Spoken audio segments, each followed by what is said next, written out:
So, ito, meron tayong pag-uusapan for today's video. Dear future self. Alam mo, charot. Di ba nga? Dear future self. So, ano to, Mitch? Kasi 'di ba yung mga previous episodes kasi is about sa past, like what are the things that you wish you did or you Yes. didn't. So ito naman para sa nilulook forward mong future na sarili mo. So ayun. Yun lang. Yun lang, Di ba wala nga? yun.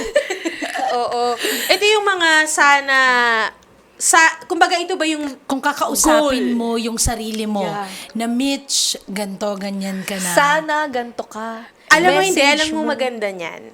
Maglaan ka ng isang araw, sulatan mo yung future self mo. Oo.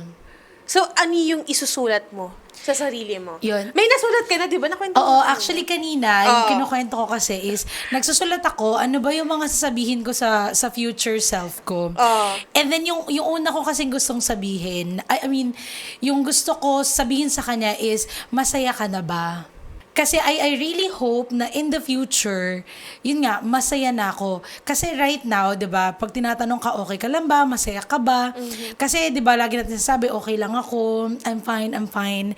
Pero in reality kasi, like ang daldal ko na to, nalulungkot. Alam mo yung hindi nila ina-expect na yes. malungkot ka, pero in reality talaga dumadating ako sa point na na hindi ko na gustong gumising, yung ganun kasi, yung I don't have the motivation na to wake up, yung mga ganyan. Alam mo, mahirap din yan, ha? Yung Oo. nagpe-pretend ka na okay ka.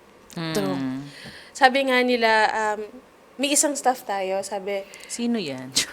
di sabi niya lang na halata sa boses mo na hindi ka okay. Oo. Kahit sa radyo, alam nila.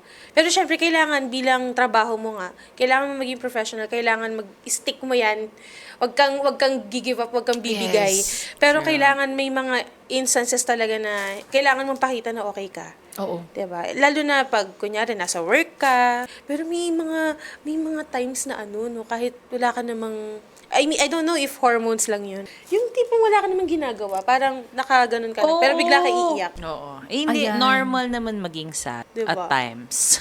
Hindi lagi, but Minsan at di mo times. alam yung dahilan, pero malungkot ka lang talaga. May mabigat sa dibdib. Oo. True. May mabigat sa dibdib. Parang, hindi ko naman alam kung hormones ba to or na-anxiety ako, gano'n. Pero kinabukasan magulat ka, no, may regla ka na. Yung pala yun. Sorry. Na-excite lang. Hindi, totoo yan. Yung mga girls na nanonood, di ba? Totoo naman, totoo Yes, naman. Totoo naman yung nung kinuwento ko nga pala. sa kanya, kinagabihan, umiiyak ako kasi manonood na naman ako mag-isa ng John Wick sa sinihan. Sabi ko, ano ba naman to? Lagi na lang ako nanonood ng sine mag-isa. Tapos yung pala kinabukasan may regla na ako.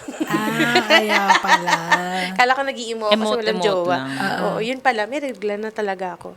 Pero ayun, tama yung sarili mo. Tama yung sinabi mo na mahirap na mag-pretend ka. Oo. So, yun yung gusto mong isulat para sa... Oo, like, masaya ka na ba? Okay na ba yung, alam mo yun, yung mental state mo at saka yung heart mo? Mag-stick tayo sa 5 years from now. Oo. Ano yung nakikita mo sa self mo? Actually, yun yung matindi. Kasi kapag tinatanong ako kung ano yung nakikita ko sa sarili ko, wala akong nakikita. Ay, wala akong nakikita. Bibulag ka ba? Hindi, like, hindi. Nabulag ka na. Yung wala akong parang future na, wala akong ganun. Like, pag tinatanong ako, ano gagawin mo after OJT? After mo makagraduate? Wala akong plans. Yung ganon. Parang, naalam ko sa sarili ko, dapat may plano ako eh.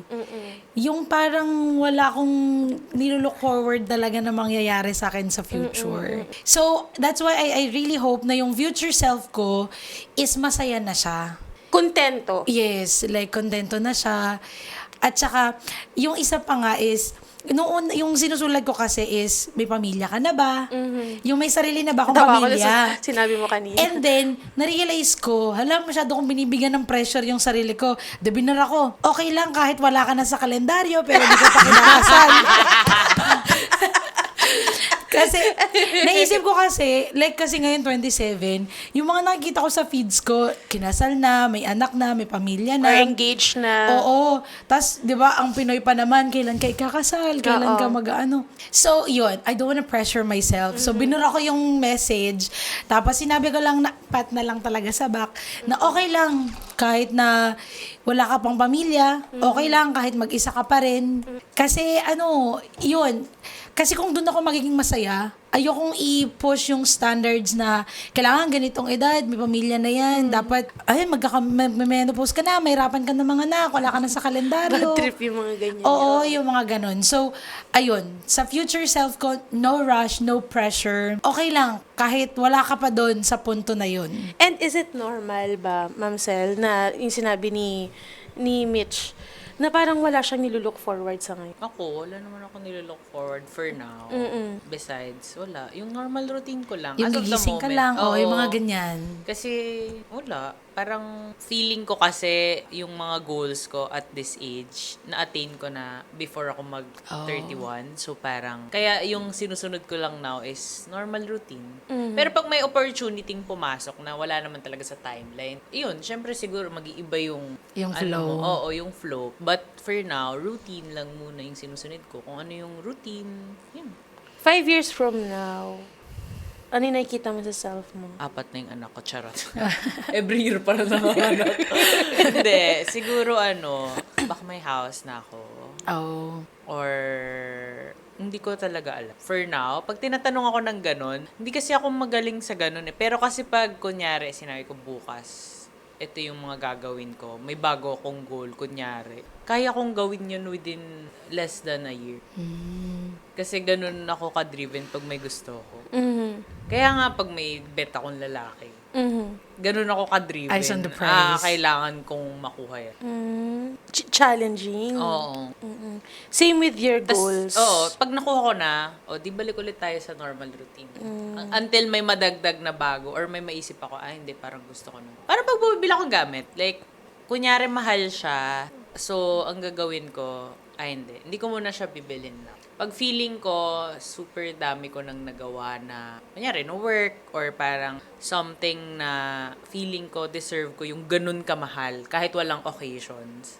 Tsaka ako bibilin. Hindi ko siya bibilin na, hindi, bilhin ko na yun. Kasi gusto ko siya ngayon. Paano bukas? Hindi ko na siya gusto. Oo. Bag yan. Hindi.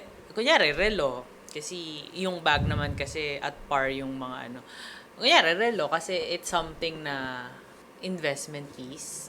Kasi nga ako, di ba pag nagdadamit ako, puro mga plain colors lang. Hindi ako masyado nagpiprinted. Depende sa pupuntahan. Pero mostly, everyday, plain lang. So parang, ang pinaka nagiging ko na lang is mga watch or jewelry. Yun lang.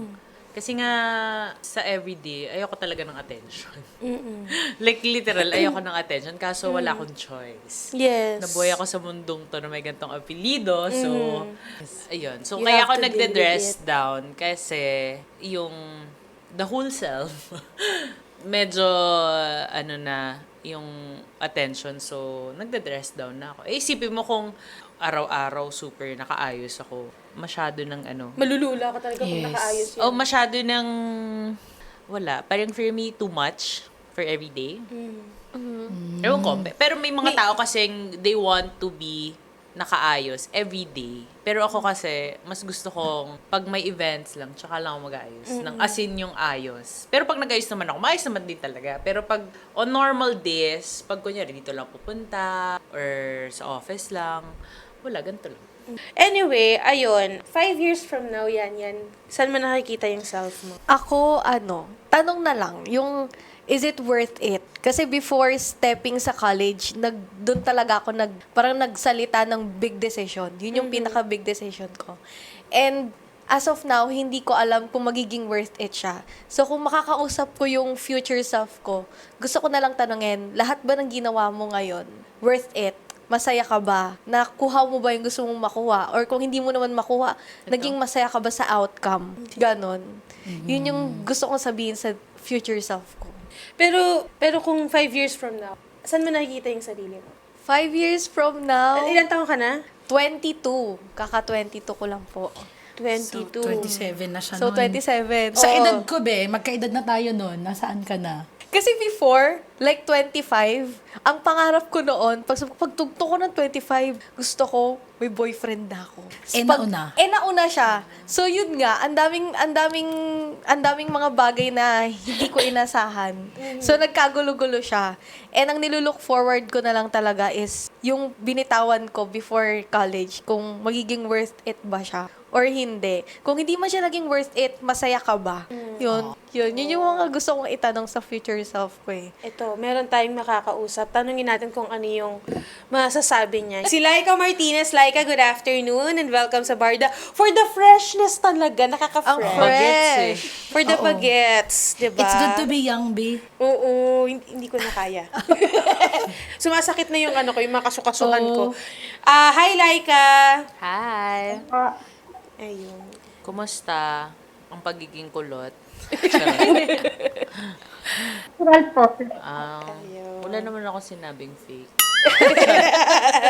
Mukhang matakot yung bata sa akin. Kilala mo si Jay siya? Yes po. Ayun. Classmate since Ay, since elementary, tapos college. Ay, hindi na po. Hindi na. Laika, ikaw ay fresh grad din? Yes po. Oh. Ano yung nilulook forward mo? Ano yung gusto mong sabihin sa sarili mo kung sakaling susulatan mo siya ngayon?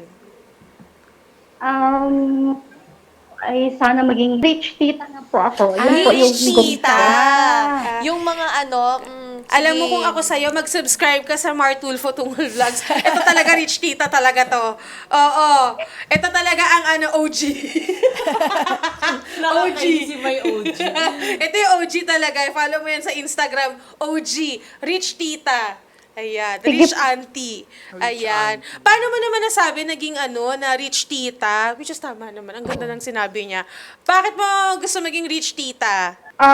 Since po hindi na rin naman po ako, malaki po ang possibility na hindi na rin ako magkaroon ng anak. Oh. Ano na lang, pamangkin na lang po. Yun yung nilook forward niya. So, Sorry maging ha, rich bakit, tita na lang. bakit hindi ka pwedeng or hindi possible na magka-baby ka? Logically absent na po yung right ovary ko and yung left po is malaki na rin po yung cyst. Sa cyst, sa ovary. Basis sa ovary. Pero curable pa naman daw? Kapag wala po siyang improvement within 6 months, tatanggal po. Ay. Okay. Alam mo, ang ganda naman ng sinabi niya na kahit papaano, kahit may mga negatibong nangyayari sa kanya, Oo. gusto niya na lang maging rich auntie. Like, meron talaga siyang, hindi siya na-stuck dun sa negative na hindi ako magkakaanak. Oo. Hindi man niya maalagaan yung sarili niyang anak, makakaalaga siya. Pamangkin. May extend niya yung love niya sa mga pamangkin Pero niya. alam mo, uso na kasi yan. Oo. Ako nga sasabihin ko nga, sabi nga ng nanay ko, maging ka na lang, maging auntie ka na lang ng Tsahin ka na lang ng mga, tsahin ng mga pamangkin pamangkin mo. Alagaan mo na lang yung pamangkin. Sabi ko, inalagaan ko ng kapatid ko, alagaan ko pa yung pamangkin ko. Ano to? Pero maganda yung maganda yung mindset mo, Laika. And sorry kung ganun yung nangyari, pero natuwa lang ako, naging proud ako sa'yo kasi kahit may mga negatibong binabato sa'yo, like yan, na lalo na especially mahirap yan bilang isang babae. Oo. 'Di ba? Kasi syempre, yun yung isa sa mga dream ng babae, na magka-baby, magkaroon ng asawa, magka-baby. Pero alam mo, like, wag tayo mawala ng pag-asa, marami pang pwede mangyari. Yeah. 'Di ba? Wag natin i-stuck doon. I'm sure maraming mirakulo na mangyayari. Mag-pray lang tayo, 'di ba? Kasi ang dami nang may negative na dumating sa kanya. Hindi natin expect yung sagot niya, kaya pala may rason kung bakit rich auntie or rich tita na lang ang gusto At niya. hindi lang tita, rich talaga, rich tita. Yes. Ano bang gusto mong work, Laika? Ay, yung dream work ko, makapagturo po talaga. Teacher. Teacher din. Sa province, uso-uso yung mga yung gusto Teacher. maging teacher. Bakit gusto mo teacher? Passion ko na rin po siguro talaga yung mag-teach. Masaya po ako na nakikipag-usap sa mga young students. Ang dami ko pong learning. Marami pong learnings na makukuha. Hindi lang po tayo as a teacher. Sa second mother na siya ng mga estudyante. Ako hindi ko carry. Easy lang ang pasensya. Dati, Laika, gusto ko maging batuin kita, teacher. ganon. Charot. Kasi ang galing ng prof ko, so parang gusto ko rin maging teacher, ganyan.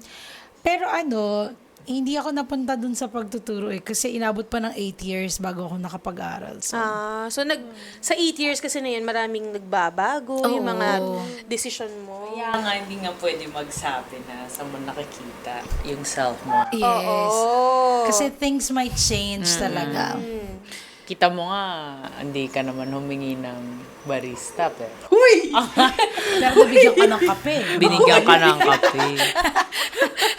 Hoy! So, ayun Kill na nga. yarn. Yung mga kabarda natin, nagko-comment sa Instagram ko kung sino yung barista. Wag na po tayong Diyos ko, Lord.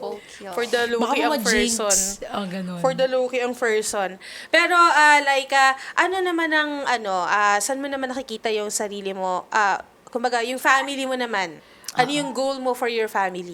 Ang goal ko po sa family ko ay lahat ng kapatid ko po ay mapag-aral ko. Yun. Ilan ba kayo magkakapatid, Laika? Po kami. And ako po yung breadwinner. Oh. Ilan taon na yung bunso nyo? 8 years old. Ikaw ay panganay? Po. Kaya pala talaga gusto niya maging rich tita. Oo. Manifesting. Oo. 'Di ba? Pero alam mo, yan yung susubok talaga sa at huhulma sa pagkatao mo eh. Kapag binato ka ng sobrang daming challenges, pag nalagpasan mo yan, problema ka lang. Kayang-kaya kita. Ganun ang mga Pero atake. ang ganda kasi nung, di ba, yung mindset niya, 22 years old, ako hindi ko ma-imagine yung sarili ko, yung malalaman ko na may cyst ako. Di ba? Or kaya may sakit ka. So, siguro ano yung nagpapatatag sa'yo or nagbibigay sa'yo ng inspiration as of now? Ito po. Talaga. Sila po talaga. Na kahit anong challenges po ang dumating sa akin na Be, tissue, be. Ay, malayo. Ate! May iyak na kasi siya. May iyak na siya. Okay. Ano yan? Umiiyak na. Bagsak Yung mo na family- yan, girl. inspiration ko para magpatuloy. Para mag-strive for them. Para mag-provide for them in the future. Yes. Kung bibigyan mo ng sulat yung sarili mo na pwede mong balikan, let's say 5 or 10 years from now, ano yung gusto mong sabihin sa kanya? Be strong. For sure, marami ka pang challenges na makakaharap, pero ikaw yan like strong ka na. Yes. Gan mo yan. Tsaka pag naabot mo yung mga pangarap mo, isa kami sa magiging proud sa'yo. Yes. Diba? Ayun. Magkakakilala ba kayo? At Hindi. hindi po, yung classmate namin, yung po yung nag-recruit sa kanila. Oo. Si Eman yung Si Eman taga yung- Romblon. Romblon din. Oo. Sa mga classmates kasi niya. And Laika, if ever man balikan mo kami ng kamusta or kakamustahin ka namin. Ito, may mga bago kang friends, si Mitch and si Yan Yan, 'di ba? Kung kailangan mo ng kausap, andito lang naman kami. Pero yun nga, sabi nga namin, sobrang proud kami sa'yo kasi ang positibo ng pananaw mo sa buhay. So, Ang Sobra. tatag niya. True. Ang positibo. And sa edad mong 22 years old, 'di ba?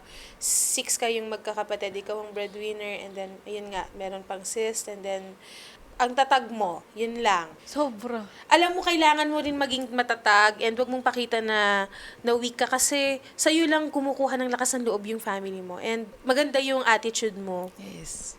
Go girl. Kayang-kaya mo yan, B. Oo. Laika, magbigay ka na lang ng message sa mga netizens natin na may mga matinding pinagdadaanan din. Sa lahat ng may mga matinding pinagdadaanan, be strong lang and always pray. Prayers and of course, don't mind other people. Don't crave for people's validation. Kasi sisirain ka talaga nun kapag nagde-depend ka sa opinion ng other people. Proven and tested. Set your goals straight. Yes. O, i-greet mo naman yung ating mga taga-Romblon. Yes. Your friends. Hi, friends! Hi, friends. Dito na hi, friends. So, baka sunurin ka naman, B. Greet yung friends. Hi, Marami yata friends. siyang friends. Oo. Oo, marami siyang friends. Kaunti lang po yung friends ko, pero hello na lang sa mga taga-Romblon dyan. Pag napanood mo ako, ganda ko, di ba? Yes. I like the confidence. Ayun. Thank you, Laika. God bless you and we hope to see you soon, Laika. Thank you. Salamat. Grabe, ang tatag niya. 5 years from now, may babalikan na video si Laika. Yeah. Ang tatag True. niya. Pero nakaka-inspire din, diba? Ako nga may pimple, umiyak na ako. Pero siya, tinan mo. Oo. Diba? Diyos ko, itong Iba batang yung to, buti tatag. na lang, pimple lang yung problema. Pimple. Alam mo, sa totoo lang. Sa ngayon. Hindi, sa totoo lang, pag ini-interview mo siya, parang siya yung walang problema sa love Oo, life. parang, ang pinagpala pinagpala. naman. Nung nagsabog ng pagpapala, Diyos ko siya dilat na dilat. Ako kasi medyo nagpayong ako noon eh. Nagpuyat lang po ako Or nun. nakatulog tayo, nalingat lang tayo na ganun lang, tapos tulog ulit. Ganon. Busy tayo, sa buhay natin. Oo. Ito pinagpala tong batang to eh.